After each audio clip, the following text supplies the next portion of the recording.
اعوذ باللہ من الشیطان اللعین الرجیم بسم اللہ الرحمن الرحیم لقد خلقنا الانسان فی کبد۔ محترم سامعین، آج انسان کے متعلق میں کچھ قرآنی آیات بیان کرنا چاہتا ہوں۔ فرمایا بے شک ہم نے انسان کو مشقت میں خلق کیا۔ خلق الانسان من علق، فرمایا اللہ نے انسان کو لوتھڑے سے خلق کیا۔ پھر فرمایا ان الانسان لیطغی، بے شک انسان سرکشی کرتا ہے۔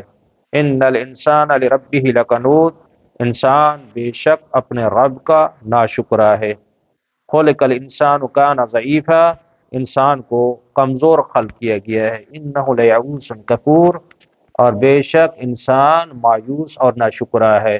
ان الانسان لظلوم کفار، بے شک انسان بے انصاف اور ناشکرا ہے۔ وَلَقَدْ خَلَقْنَا الْإِنسَانَ مِنْ صَلْصَالٍ مِّنْ حَمَإٍ مَّسْنُونٍ، اور بے شک ہم نے انسان کو سڑے ہوئے گارے اور خشک مٹی سے خلق کیا۔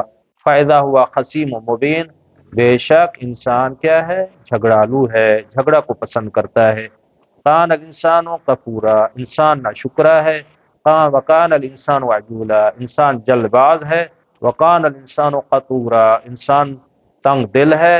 وکان الانسان اکثر شیء جدلا، بے شک انسان بہت جھگڑالو ثابت ہوا ہے۔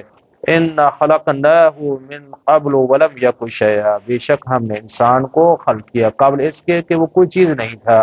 وَلَقَدْ خَلَقْنَا الْإِنسَانَ مِنْ صَلَالَةٍ مِّن طِينٍ، بے شک ہم نے انسان کو مٹی کے جوہر سے خلق کیا۔ وَكَانَ الشَّيْطَانُ لِلْإِنسَانِ خَذُولًا، بے شک شیطان انسان کے لیے دغاباز ہے۔ وَكَانَ ظَلُومًا جَهُولًا، بے شک انسان بڑا ظالم و نادان ہے۔ ان الانسان خلق حلوعا، بے شک انسان کم حوصلہ ہے۔ وآخر دعوانا ان الحمد للہ رب العالمین۔